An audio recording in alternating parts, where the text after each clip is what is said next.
folks. Today my speech is going to be on how to care for a Greek goddess. Never did I think that the Greek goddess would have such a profound and lasting effect on my life. And did you know that Van Gogh fell peacefully in love with her? Not to mention she is revered by kings and queens and is a power and symbol of royalty. She's highly revered and her gifts are priceless. She is a keeper of memories, hope, renewal, and love. And to this day, just like Van Gogh, I am forever changed in her garden. Are you wondering who this beauty is? I'm referring to the iris. She is a flower gardener's dream. I know this because I've been growing them for over 20 years now, watering, tending, pruning, and dividing these gifts and sharing them with others. So I would like to tell you more about this amazing flower.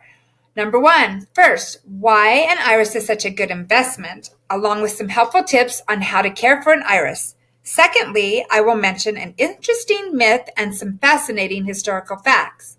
Lastly, I will talk about my mentor and mother-in-law, Florine Fay, the green thumb gardener, who gave me my first iris. And in conclusion, I'll touch on a few life lessons, particularly gardening flower iris. The iris is a perennial, and that means that it comes back year after year. Buying a perennial flower is definitely worth the money. It's like an investment. It multiplies and returns year after year, getting bigger and bigger. Because you want to protect your investment, you are going to want to listen to some of these helpful tips. How to care for an iris, why the iris is referred to as a Greek goddess, and something a little disturbing about Van Gogh, and how I came to be so fond of this amazing flower. The iris is a strong, resilient flower. It's easy to grow. You can basically take it up out of the ground and throw it away and throw it out in the garden somewhere, and it will still thrive. It is said that it loves hot, dry weather, and it could be a desert flower.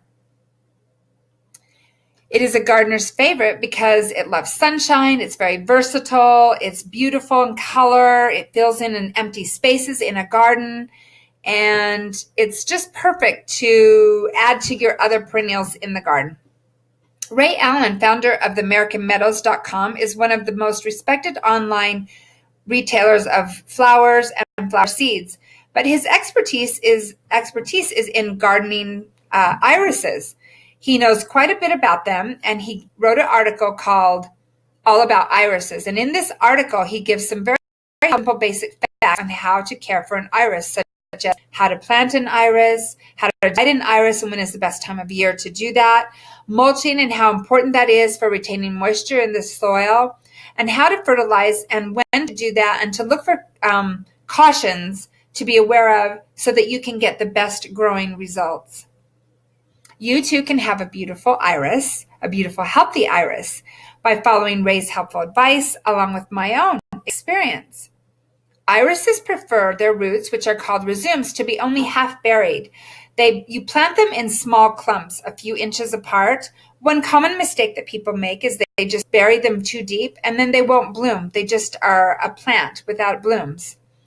Remember, they like 6 hours of full sun.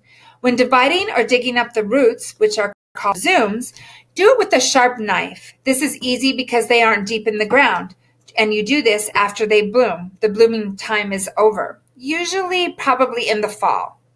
Mulching the roots is really important because it helps to keep that moisture in around the base of the plant, which is very good for hot, dry weather. Fertilize in the spring around the base of the plant also. One of the tips that I've done is I'll take eggshells and crush them up very finely and then just sprinkle them around the base, and that seems to work just fine. One precautionary note is that when you're receiving or giving an iris, you should always check out the roots because you can get pests in them or a snail, and believe me, one snail will overpopulate a garden very quickly. The bearded iris is one of the 4 main types of irises. Some characteristics that you might look for if you have followed these tips that I have given you, and then you will be able to see your beautiful iris. This is the correct way to do it. They grow 27 to 40 tall with healthful, beautiful blooms that are 4 to 7 inches wide. Their long, slender sword-like leaves stay green all summer. Their roots, which are called rhizomes, grow in clumps and they multiply and divide and are easy to share. Growing an iris really is pretty simple. By following these steps, your investment is protected. Not only protected, but multiplied. Hopefully, you are inspired to grow an iris. Let's explore some of those Greek mythology and historical facts that I told you or mentioned about earlier. Greek mythology tells of a goddess. She provides a passageway between death and the afterworld. These myths are deeply rooted in Greek mythology and Greek culture. Julie Martin Fournay, writer and blogger for the perennialresource.com, gives some fascinating insights into this Greek myth. First, the Greek goddess is named after a rainbow. The Greek goddess of the rainbow is named Iris. She travels on the rainbow between heaven and earth. Tradition has it that Greeks plant on their loved ones' graves an iris, which symbolizes or calls Iris to come and get their loved ones and escort them back to heaven. Historically and symbolically, the iris has been used for centuries as a symbol of visual elegance, prestige, power, and royalty. Did you know that King Edward III added the iris to his coat of arms during the 14th century? And Queen Elizabeth had a beautiful portrait of her wearing a beautiful dress that was embroidered with beautiful wild irises.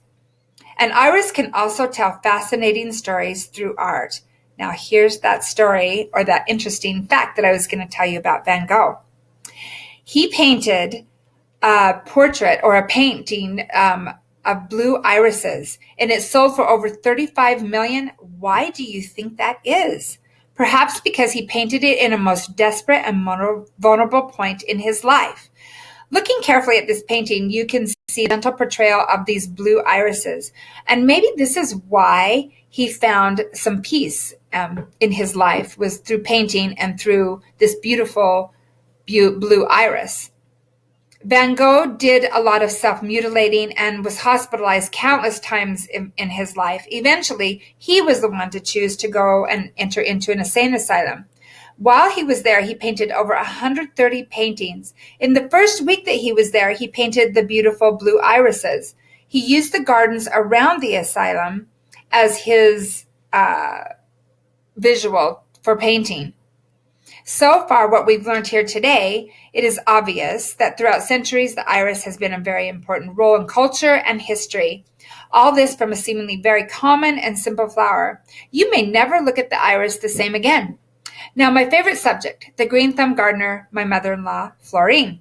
The green thumb gardener gave me my very first iris, and she taught me how to garden through simple, hard work and simple gratitude. I inherited her gratitude journal, and in it, she has a lot of appreciation for nature and gardening and just the simple things in life.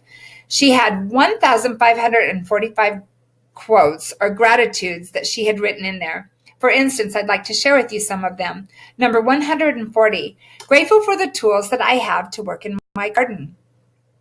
Number 219, grateful for Jerry's interest in the same things that interest me, gardening. Sharing with me her knowledge of gardening was still and is blessing me still to this day, her work ethic and her gratitude and the simple things. In an interview with Master Gardener Sheila Pickering, she shared with me some of her thoughts about gardening and what the iris represents to her. As I was listening to her sentiments about this, I am just now realizing the similar lessons that Lorraine, my mother-in-law, taught me also. Sheila says, quote, plants radiate something to us that you can feel, like their spirits. Another quote, an iris is like a promise of life, death, a promise of the plan. It works in the pattern of the whole creation. It is like the Creator gave us something to remind us of renewal. I have the green thumb gardener's white iris. It was her favorite. It is a reminder of her love, grateful heart for gardening. Every year when the Greek goddess makes her entrance, I can hear her say to me, oh, Jerry, isn't she just beautiful? I hope I have been able to plant a visual picture in your mind of the beauty and the mystery of the iris, but more importantly, the lessons that I learned from caring for a Greek goddess I have come to change through the nurturing of a perennial garden. She arrives every year strong and resilient, and I am the recipient of her priceless gifts, beauty, love, and giving. She is blessing me still with what was and what is to come. She adorns my table with the sweetest of memories, a promise of hope. I am forever